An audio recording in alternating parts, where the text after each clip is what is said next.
രാജ്യത്ത് നടക്കിയ വിമാന അപകടം വിലയിരുത്താൻ പ്രധാനമന്ത്രി നരേന്ദ്രമോദി അഹമ്മദാബാദിലെത്തി. സിവിൽ ആശുപത്രിയിൽ ചികിത്സയിൽ കഴിയുന്നവരെ പ്രധാനമന്ത്രി സന്ദർശിക്കും. അതേസമയം ഇതുവരെ 265 മൃതദേഹങ്ങൾ ആശുപത്രിയിൽ എത്തിയതായാണ് അധികൃതർ പറയുന്നത്. വിമാനത്തിലുണ്ടായിരുന്ന 241 പേർക്ക് പുറമെ 24 പ്രദേശവാസികളും മരിച്ചു. 10 മെഡിക്കൽ വിദ്യാർത്ഥികളും മരണപ്പെട്ടിട്ടുണ്ട്. മരണനിരക്ക് ഉയർന്നേക്കാനാണ് സാധ്യത. അതേസമയം 294 പേർ അപകടത്തിൽ മരിച്ചുവെന്നാണ് അന്താരാഷ്ട്ര വാർത്താ ഏജൻസി റോയിറ്റേഴ്സ് റിപ്പോർട്ട് ചെയ്യുന്നത്. മൃതദേഹം തിരിച്ചറിയാൻ DNA പരിശോധന പുരോഗമിക്കുകയാണ്. US, ബ്രിട്ടീഷ് ഏജൻസികൾ അന്വേഷണത്തിന് ഭാരതവുമായി സഹകരിക്കും. US national transportation safety board, ബ്രിട്ടനിൽ നിന്ന് എയർ ആക്സിഡന്റ്സ് ഇൻവെസ്റ്റിഗേഷൻ ബ്രാഞ്ചും അന്വേഷണത്തിന് സഹകരിക്കും. വിവരങ്ങൾ നൽകാനായി ദുരന്ത ഭൂമിയിൽ നിന്ന് ജിഷ്ണു കൃഷ്ണൻ നമുക്കൊപ്പം ചേരുന്നുണ്ട്. ജിഷ്ണു, പ്രധാനമന്ത്രി അഹമ്മദാബാദിൽ എത്തിയിട്ടുണ്ട്. ദുരന്ത ഭൂമിയിലേക്കുള്ള യാത്രയിലാണോ? എങ്ങനെയാണ് നമുക്ക് ലഭിക്കുന്ന വിവരങ്ങൾ?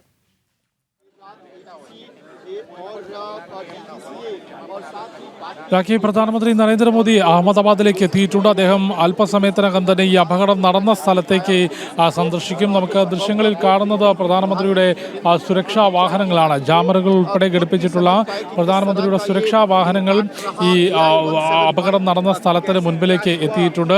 പ്രധാനമന്ത്രി നരേന്ദ്രമോദിയും ആഭ്യന്തരമന്ത്രി അമിത്ഷായും ഒപ്പം ഗുജറാത്ത് മുഖ്യമന്ത്രി ഭൂപേന്ദ്ര പട്ടേൽ, വ്യോമയാന മന്ത്രിയും ഉൾപ്പെടെയുള്ളവർ അഹമ്മദാബാദിലുണ്ട്. ആദ്യം നമുക്ക് നേരത്തെ തന്നെ ലഭിച്ച വിവരപ്രകാരം പ്രധാനമന്ത്രി ഇവരുമായി കൂടിയാലോചനകൾ നടത്തി ഒരു പ്രാഥമികമായിട്ടുള്ള വിവരശേഖരണവും ഈ വിലയിരുത്തലും നടത്തിയതിനു ശേഷമാകും ഈ അപകടം നടന്ന സ്ഥലം നേരിട്ട് സന്ദർശിക്കുക എന്ന് നേരത്തെ തന്നെ വ്യക്തമാക്കിയിരുന്നു. ഒപ്പം ഈ അപകടത്തിൽ പരിക്കേറ്റവരെ ചികിത്സ നൽകുന്ന സിവിൽ ലൈൻ ആശുപത്രിയിലും പ്രധാനമന്ത്രി നരേന്ദ്രമോദി എത്തും. അതിനുശേഷം ഒരു ഉന്നതതല യോഗവും പ്രധാനമന്ത്രി ചേരും എന്നാണ് മനസ്സിലാക്കുന്നത്. കാരണം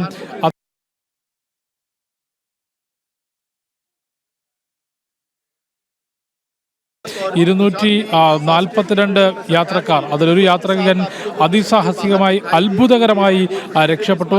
ആ വിമാനത്തിലുണ്ടായിരുന്ന 241 പേർ, കൂടാതെ വിമാനം വന്നു പതിച്ച BJ മെഡിക്കൽ കോളേജ് ആശുപത്രിയുടെ ഹോസ്റ്റലും ഭക്ഷണ ക്യാൻറ്റീനും ഉൾപ്പെടെയുള്ള കെട്ടിട സമുച്ചയത്തിലാണ് വിമാനം വന്ന് കത്തി വീണിട്ടുള്ളത്. ആ വിമാനം വന്ന് വീണതിൽ നിരവധി പേർ പരിക്കേൽക്കുകയും നിരവധി പേർ മരിക്കുകയും ായി ലഭിക്കുന്ന വിവരപ്രകാരം 20-ലധികം പേർ ഈ പ്രാദേശികവാസികളായിട്ടുള്ള, അതായത് മെഡിക്കൽ വിദ്യാർത്ഥികൾ, ഡോക്ടർമാർ, ഈ ഹോസ്റ്റലിന് സമീപമുണ്ടായിരുന്ന ആളുകളും ഉൾപ്പെടെ ഈ 20-ലധികം ആളുകൾ ഈ അപകടത്തിൽ പ്രാദേശികവാസികളെ മരിച്ചിട്ടുണ്ട്. അതുകൊണ്ട് തന്നെ നേരത്തെയെല്ലാം നമ്മൾ ചൂണ്ടിക്കാട്ടിയതുപോലെ 265-നും 290-നും ഇടയിൽ ആളുകൾ മരിച്ചിട്ടുണ്ട് എന്നുള്ളത് തന്നെയാണ്. അതിൻ്റെ യഥാർത്ഥമായിട്ടുള്ള കണക്കുകൾ ലഭ്യമാകേണ്ടതുണ്ട്. ഒപ്പം നിലവിൽ ചികിത്സയിലുള്ള 20 പേരുടെ നില അതീവ ഗുരുതരമാണ്. അതുകൊണ്ട് മരണനിരക്ക് 300-ന് മുകളിലേക്ക് കടക്കാൻ എന്നുള്ളതാണ് ഇവിടെ അഹമ്മദാബാദ് സിവിൽ ലൈൻ ആശുപത്രി അധികൃതരുമായി ബന്ധപ്പെടുമ്പോൾ നമുക്ക് മനസ്സിലാക്കാൻ സാധിക്കുന്നു. പക്ഷേ ആശുപത്രി അധികൃതർക്കാണെങ്കിലും നേരത്തെ പ്രതികരിച്ച ദേശീയ ദുരന്ത നിവാരണ സേനയുടെ ഉന്നത ഉദ്യോഗസ്ഥർക്കാണെങ്കിലും മരണസംഖ്യ സംബന്ധിച്ചൊരു കൃത്യമായിട്ടുള്ള വിവരങ്ങൾ നൽകാൻ സാധിച്ചിട്ടില്ല. അതിന് പ്രധാനപ്പെട്ട കാരണം സൂചിപ്പിച്ചത് മൃതദേഹങ്ങൾ പലതും ശരീരഭാഗങ്ങൾ വേറിട്ട നിലയിലാണുള്ളത്. മറ്റൊന്ന്, ഒരു തരത്തിലും തിരിച്ചറിയാൻ സാധിക്കാത്ത അവസ്ഥയുണ്ട്.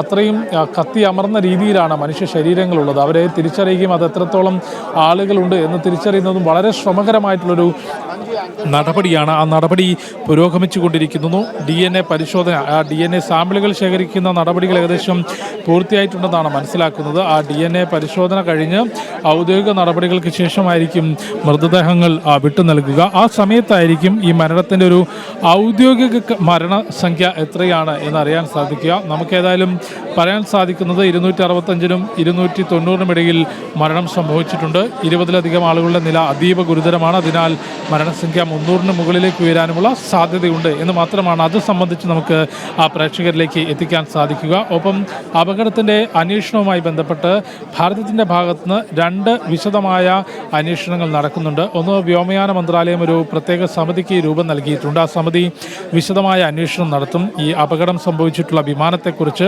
അപകടത്തിൻ്റെ രീതി, ഒപ്പം ആ അപകട സമയത്ത് വിമാനത്താവളത്തിലെ സ്ഥിതിഗതികൾ, സുരക്ഷാ ക്രമീകരണങ്ങൾ, അവ സംബന്ധിച്ചൊരു വിശദമായ അന്വേഷണം, എന്തുകൊണ്ടാണ് അപകടം നടന്നിട്ടുള്ളത്, ഇനി ഭാവിയിൽ ഇത്തരം അപകടങ്ങൾ സംഭവിക്കാതിരിക്കാൻ സുരക്ഷാ ക്രമീകരണങ്ങളിൽ എന്തൊക്കെ മാറ്റങ്ങൾ വരുത്തണം തുടങ്ങിയവയെല്ലാം ഉൾപ്പെട്ട ഒരു വിശദമായ റിപ്പോർട്ടായിരിക്കും ആ വിദഗ്ധ സമിതി നൽകുക. അത് തീർച്ചയായും കാലതാമസം എടുത്തുകൊണ്ടുള്ള ഒരു റിപ്പോർട്ടായിരിക്കും ആ വിദഗ്ധ സമിതി നൽകുക. കൂടാതെ വ്യോമയാന മന്ത്രാലയത്തിൻ്റെ തന്നെ കീഴിൽ എയർക്രാഫ്റ്റ് ആക്സിഡൻറ്റ് ഇൻവെസ്റ്റിഗേഷൻ ബ്യൂറോ ദ്രുതഗതിയിലുള്ള അന്വേഷണം നടത്തുന്നുണ്ട്. ഈ ഇൻവെസ്റ്റിഗേഷൻ ബ്യൂറോയുടെ ഭാഗത്തുനിന്ന് വളരെ വേഗത്തിൽ പ്രാഥമികമായിട്ടുള്ള ഒരു അന്വേഷണ റിപ്പോർട്ട് സമർപ്പിക്കുമെന്നും മനസ്സിലാക്കുന്നു. ഏതായാലും ഈ ഒരു അപകടത്തിൻ്റെ കാരണം എന്താണ് എന്ന ഉത്തരം ഇതുവരെ ലഭ്യമായിട്ടില്ല, അല്ലെങ്കിൽ അത്തരത്തിലൊരു ഉത്തരത്തിലേക്ക് എത്താൻ ഈ അന്വേഷണങ്ങൾക്ക് നിലവിൽ സാധിച്ചിട്ടില്ല. ഈ മേഖലയിൽ വൈദഗ്ധ്യമുള്ളവരും ഒപ്പം എയർപോർട്ട് അതോറിറ്റിയുടെയും എല്ലാം പലതരത്തിലുള്ള നിഗമനങ്ങൾ മാത്രമാണ് ഇപ്പോൾ മുന്നിലുള്ളത്. അതിൽ ഏറെ ആധികാരികമായിട്ടുള്ള ചില പ്രതികരണങ്ങൾ ഇന്ന് നമുക്ക് ചൂണ്ടിക്കാണിക്കാവുന്നത്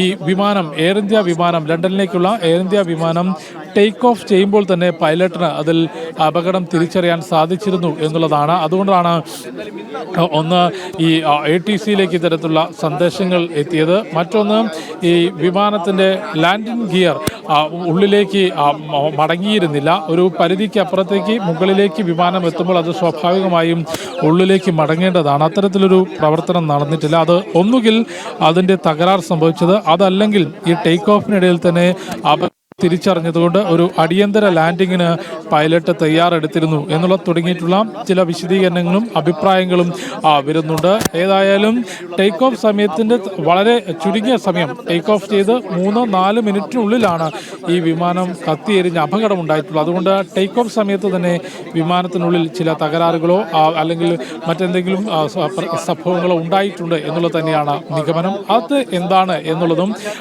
കണ്ടെത്തുന്നതിന്, അത് പരിശോധിക്കുന്നതിനുള്ള അന്വേഷണമാണ് നടക്കുക. അത് വളരെ കാലതാമസം എടുത്തുകൊണ്ടായിരിക്കും നടക്കുക. 2 ബ്ലാക്ക് ബോക്സുകൾ, അതിൽ പിറകിലെ ബ്ലാക്ക് ബോക്സ് ഇന്നലെ നടത്തിയിട്ടുള്ള പരിശോധനയിൽ കണ്ടെത്തിയെന്ന് മനസ്സിലാക്കുന്നു. അത് നിന്ന് വിശദാംശങ്ങൾ ശേഖരിക്കുന്നതിനുള്ള പരിശോധനകൾ ഇപ്പോൾ തുടരുകയാണ്. അതിൽ നിന്ന് ലഭിക്കുന്ന വിവരങ്ങൾ ഏറെ നിർണായകമാകും. കൂടാതെ മറ്റൊരു ബ്ലാക്ക് ബോക്സ് കൂടി കണ്ടെത്തുന്നതിനുള്ള പരിശോധന നടത്തുന്നുണ്ട്. അത്തരത്തിൽ വിശദമായ പരിശോധന നടക്കുന്നു.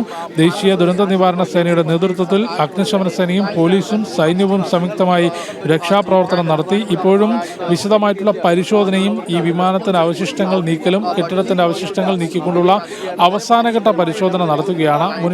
മുഴുവൻ മനുഷ്യ ശരീരങ്ങളും ഈ മേഖലയിൽ നിന്ന്, ഈ അപകടം നടന്ന മേഖലയിൽ നിന്ന് നീക്കം ചെയ്തു എന്നുള്ള ഒരു പ്രതികരണം നേരത്തെ ഈ രക്ഷാദൗത്യം നടത്തിയവർ നൽകിയിരുന്നു. ശേഷം വീണ്ടും ദേശീയ ദുരന്ത നിവാരണ സേനയ്ക്ക് നൽകിയ നിർദ്ദേശം വിശദമായി ഒന്നുകൂടി പരിശോധന നടത്താനാണ്. അതിൻ്റെ അടിസ്ഥാനത്തിലാണ് കൂടുതൽ ദേശീയ ദുരന്ത നിവാരണ സേനയുടെ യൂണിറ്റുകൾ എത്തുകയും പരിശോധന നടത്തുകയും ചെയ്തിട്ടുള്ളത്. കൂടാതെ ഫോറൻസിക് വിദഗ്ധ സംഘം സംഭവ സ്ഥലത്തെത്തി പരിശോധന നടത്തിയിട്ടുണ്ട്. പ്രധാനമന്ത്രിയുടെ സന്ദർശനവുമായി ബന്ധപ്പെട്ട പ്രത്യേകം ബോംബ് സ്ക്വാഡും ഒപ്പം ഡോഗ് സ്ക്വാഡും സുരക്ഷാ ക്രമീകരണങ്ങളും പ്രധാനമന്ത്രിയുടെ സുരക്ഷാ ചുമതലയുള്ളവരും എത്തിക്കൊണ്ട് പരിശോധനകൾ നടത്തുന്നുണ്ട്. അത്തരത്തിൽ വിവിധ രീതിയിലുള്ള നടപടികളാണ് പുരോഗമിച്ചുകൊണ്ടിരിക്കുന്നത്. അതേസമയം ഈ അപകടത്തിൽ മരിച്ചവരുടെയും അപകടത്തിൽ പരിക്കേറ്റ് ചികിത്സയിലുള്ളവരുടെയും ബന്ധുക്കൾ സിവിൽ ലൈൻ ആശുപത്രിയിലേക്ക് നിലവിൽ ണ്ട്. വലിയ രീതിയിൽ ഈ പരിക്കേറ്റവരുടെ ബന്ധുക്കളും മരിച്ചവരുടെ ബന്ധുക്കളും, ഈ വിമാനത്തിലുണ്ടായിരുന്ന യാത്രക്കാരുടെ ബന്ധുക്കളും സിവിൽ ലൈൻ ആശുപത്രിയിലേക്ക് എത്തുകയാണ്. DNA പരിശോധനയ്ക്കും ഒപ്പം മൃതദേഹം ഏറ്റുവാങ്ങുന്ന ബന്ധുക്കളോട് അഹമ്മദാബാദ് അധികൃതർ നിർദ്ദേശം നൽകിയിരുന്നു. അതനുസരിച്ചുള്ള നടപടികളാണ് പുരോഗമിച്ചുകൊണ്ടിരിക്കുന്നത്. ഏതായാലും രാജ്യത്തെ നടുക്കിയ, രാജ്യത്തിൻ്റെ മനസ്സിനെ അത്രത്തോളം വേദനിപ്പിച്ചൊരു അപകടമാണ് ഇന്നലെ ഉച്ചയോടുകൂടി ഉണ്ടായിട്ടുള്ളത്. അതിൻ്റെ രക്ഷാപ്രവർത്തനം പൂർത്തിയായി. ഇന്നലെ രാത്രി തന്നെ കേന്ദ്ര ആഭ്യന്തരമന്ത്രി അമിത്ഷാ സംഭവസ്ഥലം നേരിട്ട് സന്ദർശിച്ച് സ്ഥിതിഗതികൾ വിലയിരുത്തിയിരുന്നു. ഇന്നിപ്പോൾ നിരവധി ഉന്നത ഉദ്യോഗസ്ഥർ, കൂടാതെ എയർ ഇന്ത്യയുടെ CEO, ഇപ്പോൾ ഏറ്റവും ഒടുവിൽ പ്രധാനമന്ത്രി നരേന്ദ്രമോദിയും സംഭവ സ്ഥലം നേരിട്ട് സന്ദർശിച്ചുകൊണ്ട് ഈ അപകടത്തിൻ്റെ വ്യാപ്തി പരിശോധിക്കുകയും വിശകലനം ചെയ്യുകയും അദ്ദേഹം സിവിൽ ലൈൻ ആശുപത്രിയിൽ നേരിട്ടെത്തി ഈ പരിക്കേറ്റവരെ സന്ദർശിക്കുകയും ചെയ്യും. ആഭ്യന്തരമന്ത്രി അമിത്ഷാ, കൂടാതെ ഗുജറാത്ത് മുഖ്യമന്ത്രി ഭൂപേന്ദ്ര പട്ടേലും വ്യോമയാന മന്ത്രിയും ഉന്നത ഉദ്യോഗസ്ഥരുമെല്ലാം തന്നെ അഹമ്മദാബാദിലുണ്ട്. ഒരു പ്രാഥമിക അവലോകനം ഈ അപകടവുമായി ബന്ധപ്പെട്ട് ഇതിനോടകം തന്നെ പ്രധാനമന്ത്രി നരേന്ദ്രമോദി നടത്തിയിട്ടുണ്ടെന്നാണ് നമുക്ക് മനസ്സിലാക്കാൻ സാധിക്കുന്നത്.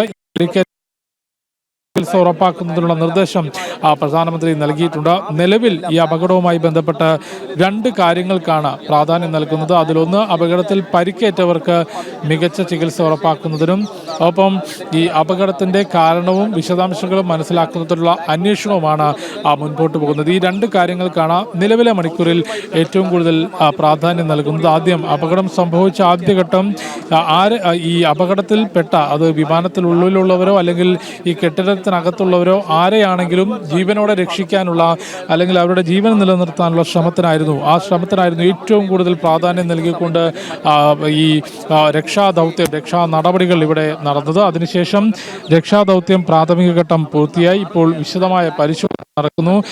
എയർക്രാഫ്റ്റ് ആക്സിഡന്റ് ഇൻവെസ്റ്റിഗേഷൻ ബ്യൂറോയുടെ നേതൃത്വത്തിലും വ്യോമയാന മന്ത്രാലയം നിയോഗിച്ച പ്രത്യേക സമിതിയും എയർ ഇന്ത്യയും ബോയിങ് കമ്പനിയും എല്ലാം തന്നെ പരിശോധനയും അന്വേഷണവും നടത്തുന്നുണ്ട്. പ്രധാനമന്ത്രി നരേന്ദ്രമോദി ഇപ്പോൾ ഈ അപകടം നടന്ന സ്ഥലത്തേക്ക് എത്തുകയാണ്. അദ്ദേഹത്തിൻ്റെ സുരക്ഷാ വാഹനങ്ങൾ അദ്ദേഹത്തിന് എസ്കോർട്ട് നൽകുന്ന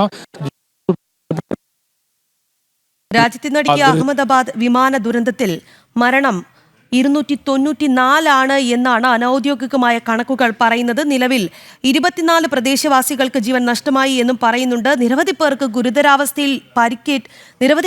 ഗുരുതരമായി പരിക്കേറ്റ് ആശുപത്രിയിൽ ചികിത്സയിലുണ്ട്. മരണനിരക്ക് ഉയരാനുള്ള സാധ്യത തന്നെയാണ് ഞങ്ങളുടെ പ്രതിനിധി ജിഷ്ണു കൃഷ്ണൻ ചൂണ്ടിക്കാട്ടുന്നത്. ജനം TV സംഘം ദുരന്ത ഭൂമിയിൽ കണ്ട ഹൃദയഭേദകമായ കാഴ്ചയാണ് റിപ്പോർട്ട് ചെയ്തുകൊണ്ടിരിക്കുന്നത്.